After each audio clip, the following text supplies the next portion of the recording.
Hi hello friends, ಎಲ್ರಿಗೂ ನಮಸ್ಕಾರ. Creative new one ಚಾನಲ್ಗೆ ನಮಗೆಲ್ಲರಿಗೂ ಆತ್ಮೀಯ ಸ್ವಾಗತ. ಇವತ್ತೊಂದು ಚನ್ನಂಗಿ ಬೇಳೆ ರೆಸಿಪಿ, ಚನ್ನಂಗಿ ಬೇಳೆ ಪಲ್ಯ ಹೇಗೆ ಮಾಡೋದು ಅಂತ ನೋಡ್ಕೊಂಡು ಬರೋಣ ಬನ್ನಿ.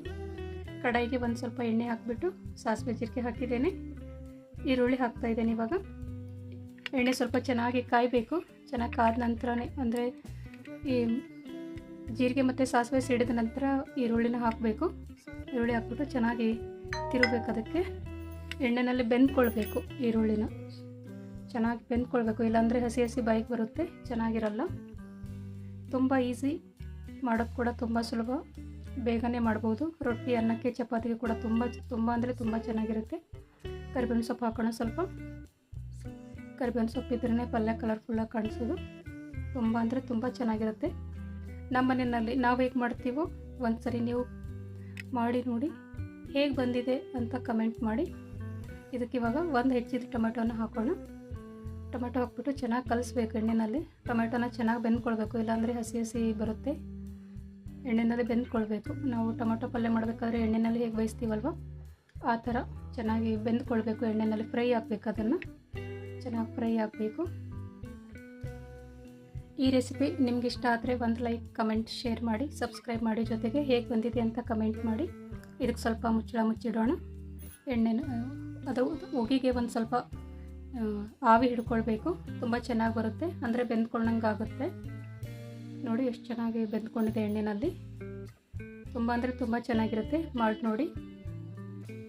ಅವಸರದ ಅಡುಗೆ ಅಂತ ಹೇಳ್ತಾರಲ್ಲ, ಆ ಥರ ಇರುತ್ತೆ. ಖಾರಕ್ಕೆ ಅನುಗುಣವಾಗಿ ಖಾರದ ಪುಡಿಯನ್ನು ಹಾಕ್ಕೊಳ್ಳೋಣ.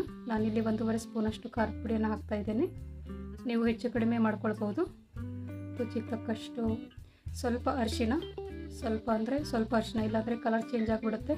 ಅರಿಶಿನ ಭಾಳ ಇದ್ದರೆ ಚೆನ್ನಾಗಿರಲ್ಲ. ಚಿಟಿಕೆ ಮಾತ್ರ ಅರಿಶಿನ ಹಾಕ್ತಾ ಇರೋದು. ಆಮೇಲೆ ರುಚಿಗೆ ತಕ್ಕಷ್ಟು ಉಪ್ಪು ಟೇಸ್ಟಿಗೆ ಅನುಗುಣವಾಗಿ ಹಾಕ್ರಿ. ಯಾರು ಸ್ವಲ್ಪ ಉಪ್ಪು ಜಾಸ್ತಿ ಊಟ ಮಾಡ್ತಾರೆ, ಯಾರು ಸ್ವಲ್ಪ ಕಡಿಮೆ ಊಟ ಮಾಡ್ತಾರೆ. ನಮ್ಮ ಮನೆಯಲ್ಲಿ ಉಪ್ಪು ಕಡಿಮೆ ತಿನ್ನೋದು, ಸ್ವಲ್ಪ ಮಾತ್ರ ಹಾಕ್ತಾ ಇರೋದು. ಹಾಕ್ಬಿಟ್ಟು ಚೆನ್ನಾಗಿ ಕಲಿಸೋಣ. ಇವಾಗ ಒಂದು ಒಳ್ಳೆ ಮಿಕ್ಸ್ ಕೊಡೋಣ. ಇದಕ್ಕೆ ಒಂದು ಒಳ್ಳೆ ಮಿಕ್ಸ್ ಕೊಡೋಣ. ತುಂಬ ಅಂದರೆ ತುಂಬ ಚೆನ್ನಾಗಿರುತ್ತೆ, ಮಾಡಿ ನೋಡಿ. ಇದ್ರ ಜೊತೆ ಸೈಡಲ್ಲಿ ಒಂದು ಸ್ವಲ್ಪ ಮೊಸರು ಹಾಕ್ಕೊಂಡು ರೊಟ್ಟಿ, ಚಪಾತಿ, ಅನ್ನಕ್ಕೆ ಊಟ ಮಾಡ್ಬೋದು. ತುಂಬ ಅಂದರೆ ತುಂಬ ಚೆನ್ನಾಗಿ ಬರುತ್ತೆ. ಒಂದು ಸ್ವಲ್ಪ ಮುಚ್ಚಿಡೋಣ ಇದಕ್ಕೆ. ನಂತರ ನೋಡಿ ಚೆನ್ನಾಗಿ ಬೆಂದ್ಕೊಂಡಿದೆ.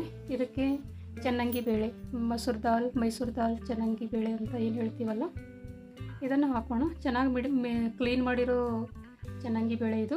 ನಾನು ವಾಶ್ ಮಾಡಿಲ್ಲ, ಹಾಗೆ ಕೂಡ ಬಳಸ್ಕೊಳ್ಬೋದು, ಅಥವಾ ವಾಶ್ ಮಾಡಿ ಕೂಡ ಬಳಸ್ಕೊಳ್ಬೋದು. ಇದು ಒಂದು ಸ್ವಲ್ಪ ವಿಭಿನ್ನವಾಗಿರುತ್ತೆ, ಮಾಡಿ ನೋಡಿ.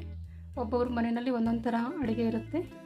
ತುಂಬ ಸರಳ ವಿಧಾನದಲ್ಲಿ ಮಾಡಿ ತೋರಿಸ್ತಾ ಇರೋದು. ಕಲಿಸೋಣ. ಇದಕ್ಕೆ ಒಂದು ಸ್ವಲ್ಪ ಎಣ್ಣೆನ ಬೇಳೆಗಳಿಗೆ ಚೆನ್ನಾಗಿ ಅಂಟ್ಕೊಳ್ಬೇಕು. ಚೆನ್ನಾಗಿ ಕಲಿಸೋಣ. ಇದಕ್ಕೆ ಎಷ್ಟು ಚೆನ್ನಾಗಿ ಬರ್ತಾಯಿದೆ ಫ್ರೆಂಡ್ಸ್ ಅಲ್ವಾ? ತುಂಬ ಅಂದರೆ ತುಂಬ ಚೆನ್ನಾಗಿರುತ್ತೆ. ಇದಕ್ಕೊಂದು 2 ನಿಮಿಷ ಮುಚ್ಚಿಡೋಣ. ಮುಚ್ಚಿಡೋಣ. ಇವಾಗ ನೋಡಿ ಫ್ರೆಂಡ್ಸ್, ಇವಾಗ ಚೆನ್ನಾಗಿ ಎಣ್ಣೆಯಲ್ಲಿ ಹೊಂದ್ಕೊಂಡಿದೆ. ಇದು ಬೇಳೆಗಳೆಲ್ಲ ಎಣ್ಣೆಯಲ್ಲಿ ಹೊಂದ್ಕೊಂಡಿದೆ. ಇದಕ್ಕೆ ಅವಶ್ಯಕತೆ ಅನುಸಾರವಾಗಿ ಒಂದು ಸ್ವಲ್ಪ ನೀರು ಹಾಕೋಣ. ಸ್ವಲ್ಪ ಚೆನ್ನಾಗಿ ಕಲಿಸ್ಬಿಟ್ಟು ಆಮೇಲೆ ನೀರು ಹಾಕಿರೋದು. ನೀರು ಹಾಕೋಣ. ಅಂದರೆ ಬೇಳೆಗೆ ಎಷ್ಟು ಬೇಕು ಅಷ್ಟು ಮಾತ್ರ ನೀರು ಹಾಕಿರೋದು. ಜಾಸ್ತಿ ಆದರೆ ನೀರಾಗಿರುತ್ತೆ, ಚೆನ್ನಾಗಿ ಬರಲ್ಲ. ಸ್ವಲ್ಪ ಮಾತ್ರ ನೀರು ಹಾಕ್ಕೊಳ್ಳಿ. ಆ ನೀರು ಮತ್ತು ಬೇಳೆ ಬೆಂದ್ಕೊಳ್ಳುತ್ತಲ್ಲ, ಅಷ್ಟು ಮಾತ್ರ ನೀರು ಸಾಕಾಗುತ್ತೆ. ಎಕ್ಸ್ಟ್ರಾ ಹಾಕೋದು ಬೇಡ, ಗೊತ್ತಾಗುತ್ತೆ. ಬೇಳೆ ಮುಳುಗೋಷ್ಟು ನೀರು ಹಾಕಿದರೆ ಸಾಕು. ಜಜ್ಜಿರೋ ಬೆಳ್ಳುಳ್ಳಿ ಫ್ರೆಂಡ್ಸ್, 1-2 ಬೆಳ್ಳುಳ್ಳಿ ಸೊಳ್ಳ ಸಿಪ್ಪೆ ಬಿಡಿಸ್ಬಿಟ್ಟು ಜಜ್ಜಿ ಹಾಕ್ಕೊಳ್ಳೋದು. ಊರಿನ ಲೋ ಫ್ಲೇಮ್ನಲ್ಲಿ ಇರಲಿ. 1-2 ನಿಮಿಷ ಬಿಟ್ಟರೆ ಆಯಿತು, ಚೆನ್ನಾಗಿ ಬೆಂದ್ಕೊಳ್ಳುತ್ತೆ. ಈ ವಿಡಿಯೋ ನಿಮ್ಗೆ ಸ್ವಲ್ಪ ಆದರೂ ಇಷ್ಟ ಆಗಿದ್ದರೆ ಹೇಳಿದ್ನಲ್ಲ ಫ್ರೆಂಡ್ಸ್, ನಿಮ್ಮ ಲೈಕ್, ನಿಮ್ಮ ಕಮೆಂಟ್, ನಿಮ್ಮ ಸಬ್ಸ್ಕ್ರೈಬರ್ಸ್ ನನಗೆ ಮುಂದಿನ ವಿಡಿಯೋಕ್ಕೆ ಉತ್ಸಾಹ ಕೊಡುತ್ತೆ. ದಯವಿಟ್ಟು ಸಪೋರ್ಟ್ ಮಾಡಿ.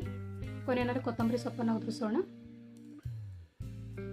ಕೊತ್ತಂಬರಿ ಸೊಪ್ಪು ಉದುರಿಸ್ಬಿಟ್ಟು ಸ್ವಲ್ಪ ಕಲಿಸೋಣ. ತೀರಾ ಕಲಿಸೋದು ಬೇಡ, ಕೊತ್ತಂಬರಿ ಫ್ಲೇವರ್ ಹೋಗ್ಬಿಡುತ್ತೆ. ಇವಾಗ 1 ನಿಮಿಷ ಮುಚ್ಚಿಡೋಣ ಫ್ರೆಂಡ್ಸ್. ಇವಾಗಿದು ಆಗಿದೆ ಅನಿಸುತ್ತೆ, ನೋಡೋಣ. ಇದು ಇವಾಗ ಆಗಿದೆ. ನೋಡಿ ಎಷ್ಟು ಚೆನ್ನಾಗಿ ಬೆಂದ್ಕೊಂಡಿದೆ, ಯಾವುದು ನೀರಿಲ್ಲ ಎಂಥದ್ದಿಲ್ಲ, ಎಲ್ಲ ಕರೆಕ್ಟಾಗಿದೆ. ತುಂಬ ಅಂದರೆ ತುಂಬ ಚೆನ್ನಾಗಿ ಬಂದಿದೆ. ನಮ್ಮ ಕಡೆ ಇದನ್ನು ಉದುರುಬೇಳೆನೂ ಅಂತಾರೆ, ಚೆನ್ನಾಗಿ ಉದುರುಬೇಳೆ ಅಂತಾರೆ. ಸರ್ವ್ ಮಾಡೋಣ ಇವಾಗ. ನೋಡಿ ಎಷ್ಟು ಚೆನ್ನಾಗಿ ಬಂದಿದೆ. ಮೊಸರು ಇದ್ರ ಜೊತೆಯಲ್ಲಿ ಮೊಸರು ಹಾಕೊಂಡು ತಿಂದರೆ ತುಂಬ ಅಂದರೆ ತುಂಬ ಚೆನ್ನಾಗಿರುತ್ತೆ. ಅನ್ನಕ್ಕೆ, ರೊಟ್ಟಿಗೆ, ಚಪಾತಿಗೆ ತುಂಬ ಚೆನ್ನಾಗಿ ಅಂದ್ಕೊಳ್ಳುತ್ತೆ. ಅಡುಗೆ ಮಾಡೋಕ್ಕೆ ಟೈಮ್ ಇಲ್ಲ, ಬೇಗ ಆಗಬೇಕು ಅಂತಂದರೆ ಇದು ಒಂದು 10 ನಿಮಿಷದಲ್ಲಿ ಆಗೋಗುತ್ತೆ. ನೋಡಿ ಫ್ರೆಂಡ್ಸ್ ಎಷ್ಟು ಚೆನ್ನಾಗಿ ಬಂದಿದೆ. ಈ ವಿಡಿಯೋ ನಿಮ್ಗೆ ಇಷ್ಟ ಆಗಿದ್ದರೆ ಲೈಕ್, ಶೇರ್, ಸಬ್ಸ್ಕ್ರೈಬ್, ಕಮೆಂಟ್ ಮರಿಬೇಡಿ. ಮುಂದಿನ ವಿಡಿಯೋದಲ್ಲಿ ಸಿಗ್ತೇನೆ. ನಮಸ್ಕಾರ.